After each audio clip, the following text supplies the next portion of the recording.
All right, we are live. Good morning, good afternoon, good evening, wherever you are, AFWO family. My name is Drea, and I am doing the Air Force Wingman Outreach Speaks, aka AFWO Speaks. And so this is our triple feature. First, we had Joe Bogdan from Llama Lounge, and then second, we had Corny Carnes from Talking About True North. And now we're going to have, he likes to go by Chappie, but we're going to have Chaplain Phillip on, and we really appreciate him coming on. Before I bring him out, Air Force Wingman Outreach at gmail.com is the address that you can go to when it comes to sending any questions you have, any stories, anything that you need help on. By all means, please reach out to us. And also, you can also go to the top of the page, message the admin, and we will definitely be ready to help you. So without further ado, okay, so I'm going to bring on Chappie and let y'all meet him. How you doing? Hey, how are you doing? I'm Hey, wonderful this evening. wonderful, wonderful. So on this Saturday, we're having a conversation with you about a multitude of things. Mainly, the Deployment Transition Center, which I can say for myself has been like the best experience. We're also going to go over a few things, talk about we're going to talk about self-care. We're going to talk about mental health, of course. Going to have a few different questions, some recommendations, some quotes that you have. But we're just going to have a conversation. It's going to be fun. But first, tell our membership about yourself. All right, so my name is Philip Stewart. Obviously, I'm a chaplain. You introduced me that way, so we all know that. I hadn't been in the Air Force too long, just about 4 years, but I got in here kind of backwards. You could say it's about a third career for me. This is the right one, though. Finally landed where I belong. Mm-hmm. So I'm at the Deployment Transition Center in Ramstein, Germany now, which is technically a deployed rotation. Everybody shed a tear for me. I had to deploy all the way to Germany, right? We'll, uh, keep, we'll get the tissue for you. right? Real hard deployment I got going on. But home station for me is Davis Monthan Air Force Base in Tucson, Arizona. Right now, my wife, my 5-year-old son, and my 3-year-old daughter are still hanging out right there. Hopefully, get to see them in a couple months. They're going to come over and visit because Germany. Yes, because it's a great place to be. Lovely. So thank you for sharing that with us. So Deployment Transition Center. So can you kind of give people an idea of what that is and what it can do for us? Sure. The Deployment Transition Center is what's called a third location decompression program, which is a really complicated way of saying taking about 4 days on the way back from deployment to stop, get ready to be home, think about what's going to be different, and make a plan for how it's going to be different. And it's the chance to stop and think through kind of what you've done, what you've been through on your deployment, and what things are going to be like when you get back to home station. And I said 4 days, but really it's only about 72 hours on the ground. You arrive on day one, not a whole lot going on. You get some free time, everything is in civilian clothes, you're paired up with some course facilitators. The next day you do an after action report and talk through everything you went through on your deployment from the time they told you, hey, you're going, to your travel all the way to Germany. I see. And so it's an opportunity to refresh, right? You just got off a 6 month or however long you were out. And the opportunity is specifically to Air Force, correct? Actually, you'd be surprised. So the Air Force is the only one who's got one. We're the only active duty program like this. The Navy's got one for demobilizing reservists, but we're open to all branches and all combatant commands. Okay, okay. Army last week. And strictly voluntary, correct?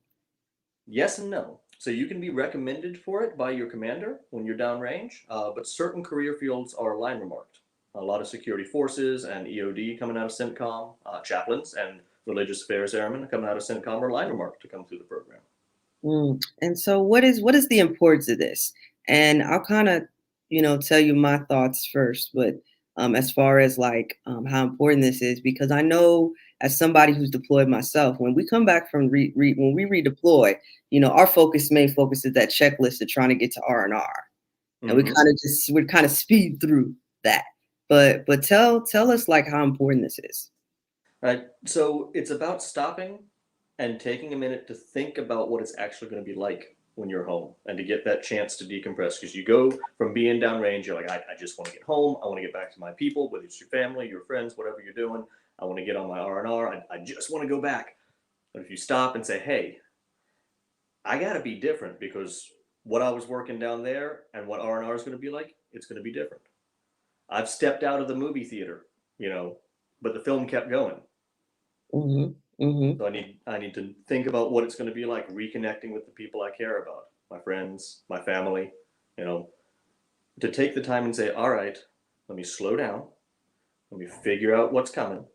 Let me make a plan. Right. Right. And so I can speak from personal experience. What I ended up finding is how disconnected you can end up being from life, so to speak, from normalcy. And just like the basics of human interaction and communication. So, what kind of things do you guys, like, guys and gals, teach, or like what kind of things do you take people through?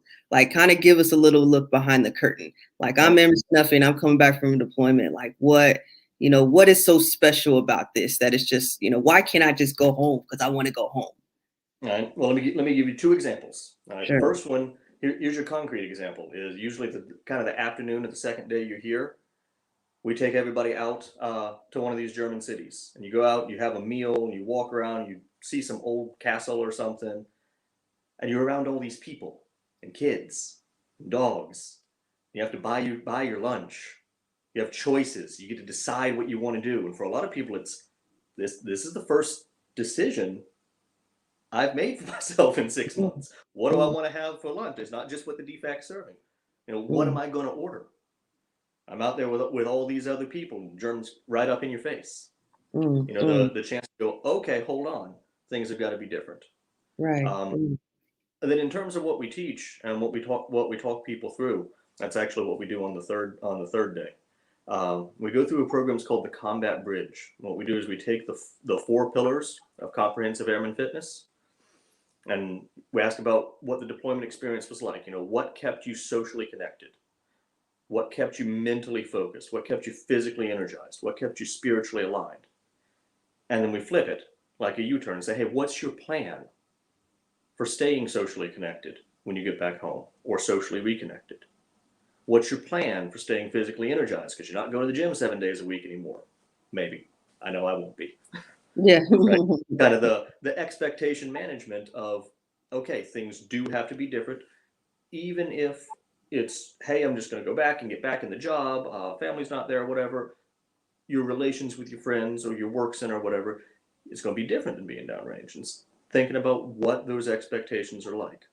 So it's not so much like, hey, this skill set, do these things, but stopping and thinking about what your expectations for your future are.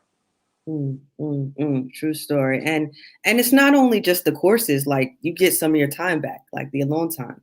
At least I Yeah, remember specifically being able to, they had the exercise bikes, they had the game room in the basement, they had the pool tables, and it is like, I kid y'all not, it is like the best experience ever. And I'm not just saying that because Chappie's on. I'm saying that because like I experienced it for myself, and the mental and physical and spiritual, aspect of it was so important for me to focus on, because you have been grinding, you have been in this constant rotation of the same thing day after day for 6 months to a year, however long you've been out there, and to just be able, like, to go home and snap out of it. It just is not easy. So, highly, highly, highly, highly, highly, highly, highly recommend doing this for sure. absolutely. And the way the criteria are written, say who's eligible to come here. One of the criteria that a commander can recommend somebody for is extra operational stress during deployment. And who didn't have extra operational stress when you were deployed? Ugh, Right? yeah. It's intentionally written very wide. So anybody who identifies and said, hey, I need this slowdown. I want to stop, decompress a little bit, figure things out before I get back home, before I get the ground. It's not any impediment. There's not any barrier on our side to taking people. We're back open for business post COVID, and definitely have got the capacity for anybody who wants to come through.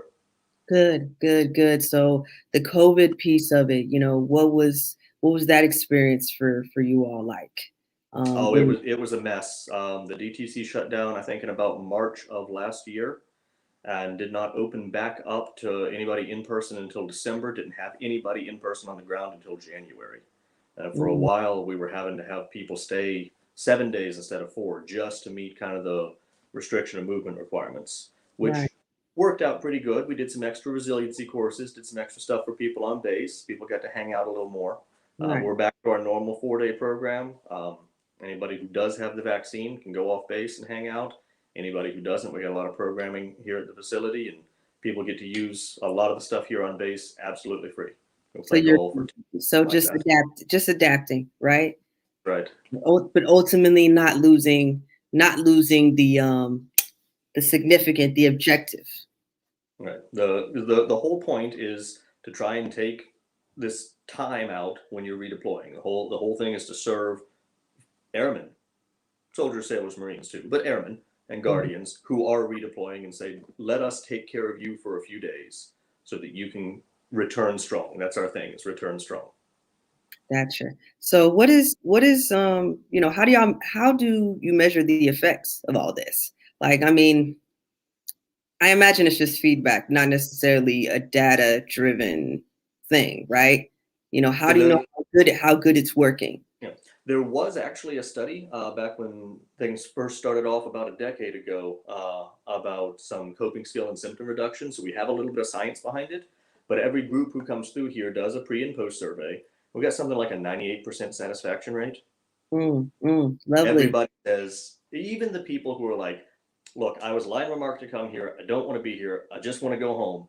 By the time we're taking them to Frankfurt, because you fly home commercial when you come through here. Yep.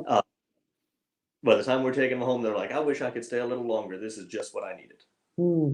Yeah, and I mean it's yeah, I just talking about it just takes me back to the experience for sure. But yeah, I would definitely say from personal experience, it is, and you said it's 98% a positive. And It's 93 or 98, but I'm going to go with 98 because it's a higher number. hey, no shame in that. You know what? And not everything's perfect either, but 3 days seemed like the right number. Like it seemed like just the right number to get settled in and focus, refocus, and then, make that long trip home. Right. Okay. So let's transition to just talking about resilience, which is something that this program is kind of circled around, correct? So what is something that do you think that resilience, like there's something missing from resilience specifically? I know for me, just my thought process is that it's one of those things where it's kind of the expectation of just every situation being able to bounce right back. But do you think that there's some more stuff that can be added to that? I mean, I think it's fair to have a conversation about, are you supposed to be able to just bounce back from every situation? Right. Sometimes being resilient means knowing when you got to take a knee and say, this is too much and I can't bounce back by myself. While I don't want to, criticize anybody's program or anything like that, the way we look at resilience sometimes as individuals, the way that sometimes I'm tempted to look at it is that it's a personal skill set. But that's not really what it's about. It's about knowing how you react. It's about knowing how you can handle things, but also knowing that life is a team sport. Right. And you've got to have your people there to carry. You got to know who you can lean on, and when you can say, hey, this is where I need some help. Right. So is resilience missing something? No, not as resilience, but it's not the whole picture either. Right? Sure. Because who we are in community, I think, is a pretty important thing. Right. And it's subjective. We can admit that, like the interpretation of it from one person to the next. And there's nothing that we're, not necessarily putting a negative spin on it, but more of expanding on it, because it can just be, a definition can vary in different ways. And so I just like to get people different perspectives of how they look at it, because then it shares with our audience that, like, hey, maybe I was thinking it like this way, or maybe I didn't think of it that way. Mm-hmm. So let's go ahead. You got something else? I would say I think there's a lot of different angles you can look at resilience too, right? You can say, hey, look at an organization, a shop, or even up to a squadron level, shop, flight, squadron, and say, this is something, a lot of people seem to have something going on in this area. So let's talk about this area. Let's sit down. Let's have a conversation with each other as humans Let's bring in somebody who knows, some of the other skills. Bring in your master resiliency trainers. Bring in somebody from mental health. Bring in somebody from the chapel, and talk specifically about what's going on. But you got to be enough of a community to figure out what's going on, what everybody's dealing with, and if your leaders have got to be intrusive enough to be like, "Hey, are you really all right? Right. What's up?" Right. Yeah. Ask them the right questions is what it sounds like. Yep. You said it a lot more simple than I did. Well, I mean, no, it's all about perspective. You know what I mean? And as someone who, our the AFWO page is, we're constantly in conversations about these different things. So we're trying to figure out how to expand. We're trying to get different perspectives. We're trying to really understand what all this stuff means for us, for our airmen, for the future, from where we were before. And so we want to help our membership really like just figure out this whole thing called life out, if you will. Yeah. So transitioning to let's talk about mental health. Is there any positive or negative experiences that you have like that you can share? And I say that because the caregivers, our caregivers, like our chaplains and, medical and different things like that. Like, you all care for everybody else so heavily and obviously willingly. But is there the experiences that you have within yourself that you find yourself kind of in a different place? Yeah. So, I mean, I got to be honest.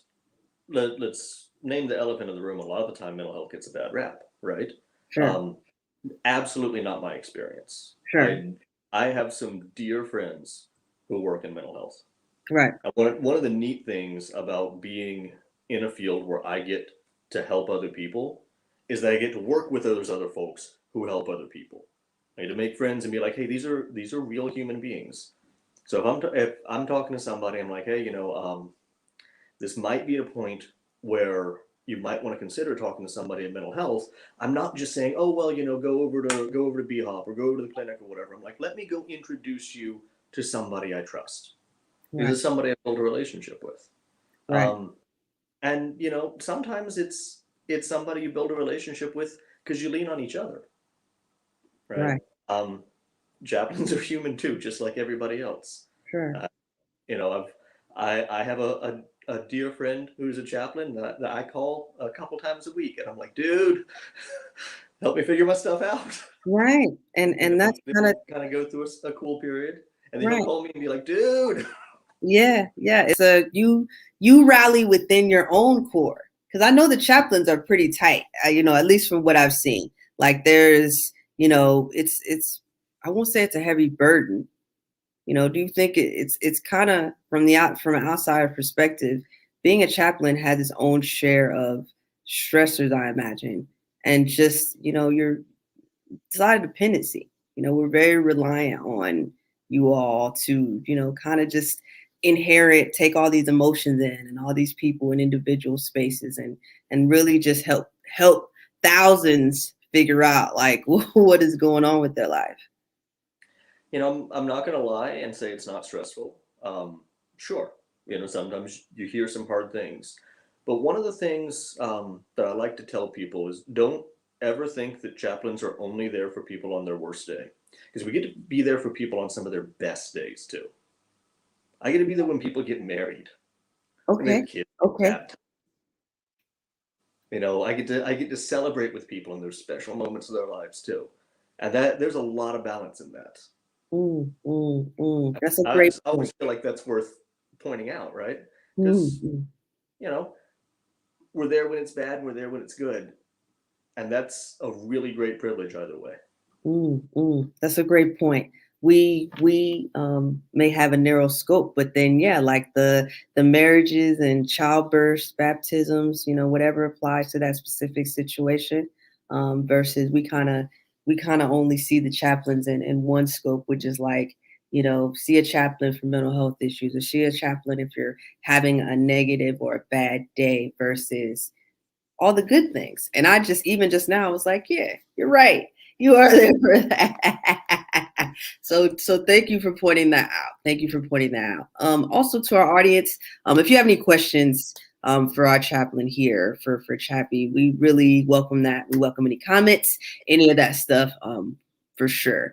Moving on to the next one. So, which I think I asked already, but and what I found is getting the support you need in crisis for our caregivers. So, but you already mentioned that Right. the chaplain corps, like you have your wingman or whoever that you reach out to, and then if something happens internally, which I've witnessed myself, I mean, MAGCOM or the I think it's the Air Force chaplains that are like absolutely outstanding when it comes to just like getting support in. Okay. Is that been your experience? Absolutely. And the whole Chaplain Corps is great about making sure we take care of each other. Um, and I'll be honest, it's not just chaplains. There's an MFLAC that I work really closely with. We kind of have a friendship relationship, and sometimes I talk to her. I'm like, "Hey, so this thing's going on. Give me your perspective." Right? Yeah. Okay. And same thing. Some of my friends who are mental health providers. I'm like, "Okay, so not actually a thing. We're just going to go to lunch, but let Yeah. me run this. Let me run this by you." Right. Just making those connections. Right? Understood. Because they Understood. end up being people I trust, and Mm, I have no problem using any of the resources that I recommend to anybody else, because I've had the experience of watching these people care about airmen, watching mm. these people do everything they can to make people better, to help people figure life out. So Got you. I said Great. life was a team sport. Taking care of airmen's a team sport too. That's right. So speaking of quotes, do you have any quotes that you are inspired by that you want to share with us? Well, so obviously I'm a chaplain. I'm going to quote a religious text. And Just be that's ready. yeah, and that's okay. Right. We welcome whatever. It's out of the New Testament, out of the Bible, the book of Galatians. It says, bear one another's burdens. Hey, look, it's the same thing I was saying about it being a team sport. Because even when it's your wingman, when it's your buddy, when it's a helping resource, when it's something, this is about being connected in community. That's how life works, right? Bear one another's burdens and so fulfill love, right? This is how we take care of each other. This is how we lift each other up. Um, I I kind of taken from that, and I don't remember if it's in the book, but it's definitely in the movies, in the Lord of the Rings. Oh, You know, love that movie. Love that movie.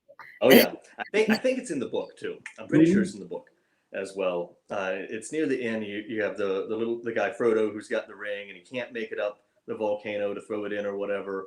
And his buddy Sam is like, you know what? I can't carry it for you, but I can carry you. Yes, the best scene. The best scene. I always get like teared up from that for sure. Why does this one sit with you specifically? It's kind of the same thing. It's kind of what I lived through. I can't carry somebody else's burden for them, but sometimes I can carry them. When I'm dealing with something, I can't just give it to somebody else. I've still got to deal with it. I've still got to figure out how I'm going to be or what the new normal is or how to overcome it. But it's my family or my friends or the people I trust that can carry me through those hard times. True. And you know what? And what I've been finding is we have the hardest time letting other people carry us. Like I Sure. know for me specifically, like when I was getting ready to go to mental health and make that first step to get the help that I needed, I had a mentor that talked to me and said, you're always a safety net for everybody else. Let let us be the safety net for you. And I never forgot that piece. And I was just kind of like, okay, I'll go. And this was granted post deployment when I had that happen. And they really did look out for me after that. So that's a great point. Yeah, vulnerability is hard. Mm, It's super mm, hard because it exposes you to risk. But if you don't take risk in relationship, you're not ever going to build relationship. true. And that's another quote right there. Even if you didn't intend it to be. But yes, you're right. You're absolutely right. So do you do, self-care for yourself? How do you take care of yourself every day? Absolutely. So my thing is journaling, right? Okay. I cannot remember who said it. I've been trying to track it down for like 6 months now. But there was somebody who wrote that writing is thinking with your hands, Mm, and just mm, the experience of writing down what you're going through, and I mean like physically pen on paper, right? There's a little bit of disconnect. Let me give you an example. You have something going on, and you're like, Chaplain, I'm mad. I'm gonna be like, no, you're not mad. You're Drea. You're feeling mad. Right. You are not your emotion. Right. Now, if I'm not there to call you out on it, a good way to disconnect from identifying with that emotion is start writing it down. The physical process lets your brain process your stuff differently. I absolutely love journaling. You can tell. You Mm. can tell. I absolutely love journaling. Talk about it. Talk about it. I journal myself too, and what's amazing is sometimes it'll be 3 pages, and sometimes it'll be 1 page, 1 word, That's right. and that's okay. It's what works as you need it, the amount you need it. There's times it's once or twice a week, and there's times it's 10 pages a day because Mm, that's what's got to come out. mm. And Agreed. And you know what else is interesting is when you look back. When you look back on the previous pages and just seeing where you're evolved to is also just as interesting. And it'll be like, man, I had a rough day that day. And then, compared to where you are for the day that you're, actually journaling. So I do that sometimes. Sometimes I go back and look at a few, maybe a month or two before and just like, okay, we're making progress. yeah, go back a couple years and see how much has changed. Yeah, that's true. It's just, well, yeah, I have to, that's one thing I got to be consistent. I got to get consistent with that. That's the hard part. Yeah. Um, And journaling for me also kind of ties into the spiritual practices that keep me alive, right? right. A good half the time, my journaling turns into written prayer, Okay. right? So obviously, faith is a big part of my life, and regular prayer and involvement in the faith community Right. is a lot of what keeps me going in terms of self care. Because I find if I get disconnected from that, and where I draw that sense of community, then I'm just kind of floating around and I don't want to connect to anybody. Mm, mm. So But you connect to your faith, and that's what yeah, kind of keeps you grounded. that's Under- right. So kind of that vertical connection in terms of faith, but also the horizontal connection with people that believe the same sort of thing. Where we can get together and say, hey, we agree on most things, so let's get together and build community together. You can tell community is one of my favorite words too. Well, hey, you know what? And that's and I, how else can you get connected so socially and spiritually, or at least it's another way to do it. So community is not a bad word. All right. All right now. So do you have mentors or anybody that inspires you, whether you know them personally or not? And I'm gonna talk specifically about mentors, Okay. and kind of a two-lane thing here. So one, obviously within my career field in the Chaplain Corps, he's currently the wing chaplain at Tyndall, as Chaplain Mark there. Back in the day, he was my instructor in tech school. All right now. Uh, he's still my go-to guy for like, hey, does this sound like a dumb idea, or am I right here? And he helps me out a lot. Um, Mhm. but also, one of the people that's taught me the most about leadership. Um, he just retired. It was a chief, Gilly Zamora. He just retired. Oh gosh, beginning of last month, beginning of the month before, I want to say. Mhm. Um, he was a group chief that I worked with, and he would call me out on my stuff and be like, "Hey, you're not being authentic right now, and you're the chaplain." I was like, "Whoa, dude." Hey, you know what? He wasn't afraid of the confrontation or the situation that may happen. You know, And what did he teach you about yourself? he taught me about when I was having a rough encounter with somebody else, when I was thinking my way is better, or I could figure this out better. I wish people would just listen to me. That most of the time it wasn't about the people that I was having a problem with, or it wasn't about the people that I couldn't get to do things my way. It was about me and how I was encountering those people.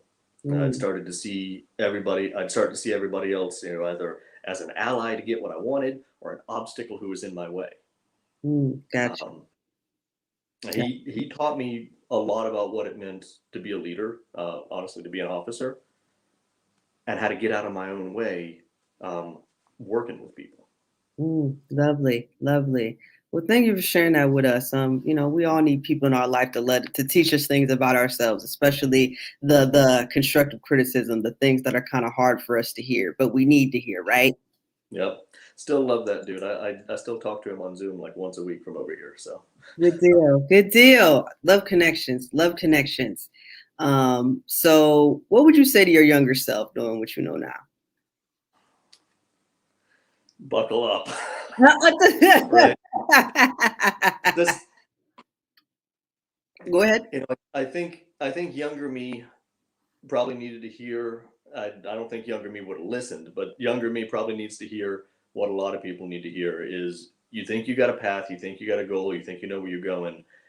It may not go that way, but be ready for where it goes and be ready to make it good.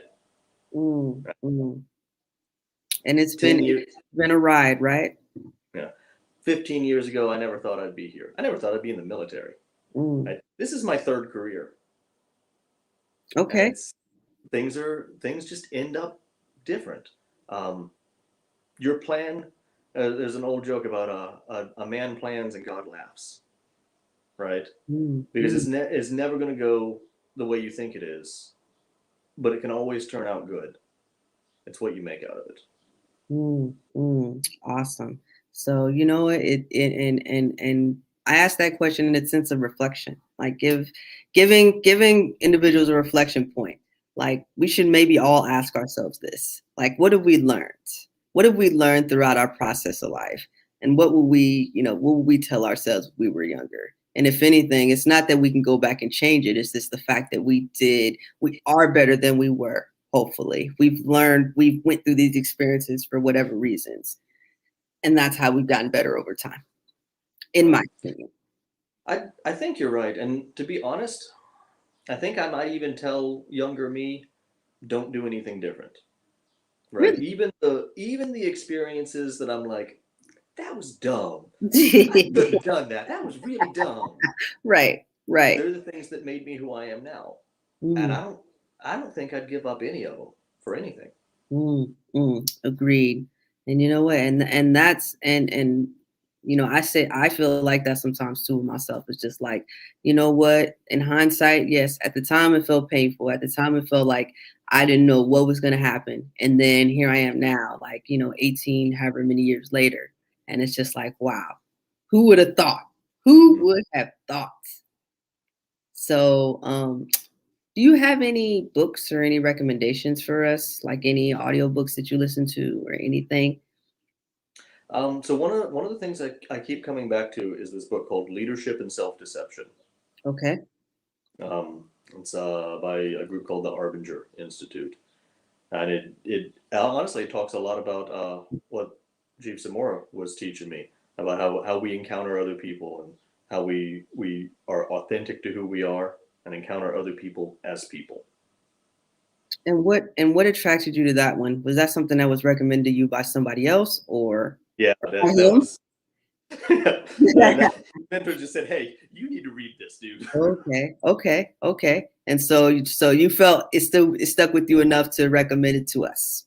It did. That I honestly I give out copies of that book to people that I talk to sometimes. When I've developed a relationship with somebody, sometimes I'll buy a copy and be like, "Hey, you should read this."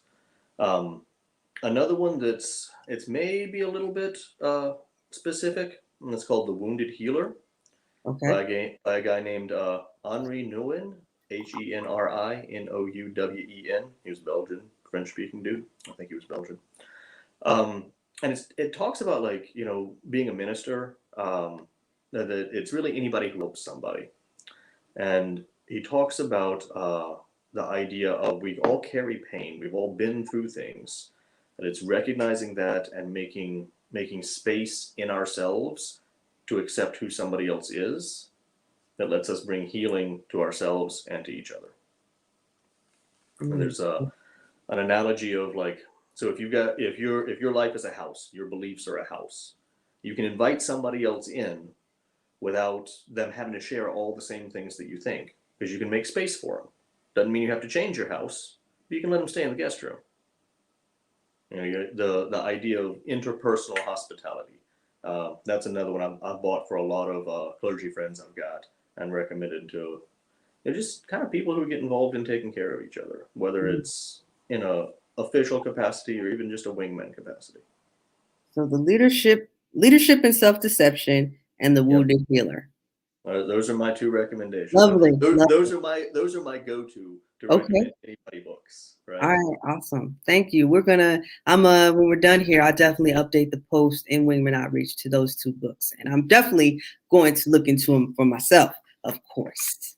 I've been recommending The Wounded Healer for a good decade now, and nobody's ever come back and been like, "What was this?" Right. Hey, you know what? Sometimes no feedback may be the best. So what do you have a message or any type of motivational words for our membership? So we're at the conclusion of the interview, and normally what I do is I allow my guests to really just give our membership. We have over 36,000 members. I don't know, sound advice, sound motivational speaking. We're obviously coming out of, we're kind of in this transition phase of the pandemic and COVID, and stress levels, mental health, suicides on the rise. Like it just seems a little bit chaotic. Do you have anything for us? I do. And it's the simple phrase, "You're not in it alone."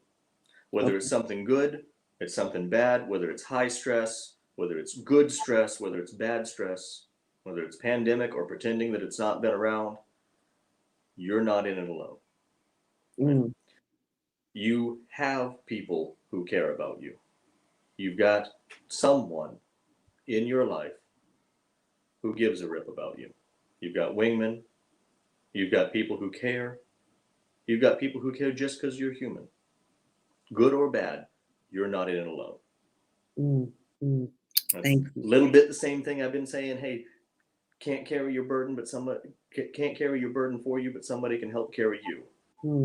Don't try to go it alone, because you're not in it alone. Life is a team sport. Life is a team sport. And yeah, I mean, and that has been a lot of our message is you are not alone, AFWO, because this page is about the formulation of relationships, and really just not necessarily keeping each other grounded, but being a resource for people to come to in those dark times, or even in the times of good. We want to share the balance that there are good things that happen, there are not so good things that happen, and be able to just meet in the middle and have this communication and conversation. So basically, excuse me. So I want to thank Chappie for coming on today. I appreciate it. This interview has been awesome. The Deployment Transition Center in Ramstein is absolutely amazing. I highly recommend it as somebody who has been there myself. If you get the opportunity, by all means, please do go through it. If you have to go through it, trust me, it's not, one of those mandatory fun things. It's so important for just for you as a whole. Like, it gives you the time to decompress and focus on yourself, and like really understand like what your experience could be if you just decided to just redeploy home. And understandably, if you redeploy straight home, nothing wrong with that. But this is a voluntary program. And so, please make the choice to put yourself first so you can take care of other people. And with that being said, AFWO family, thank you. This is episode 20. Please go back and watch it on YouTube. And thank you to Chaplain Stewart for coming on. Thank you for having me. All right. And we are out.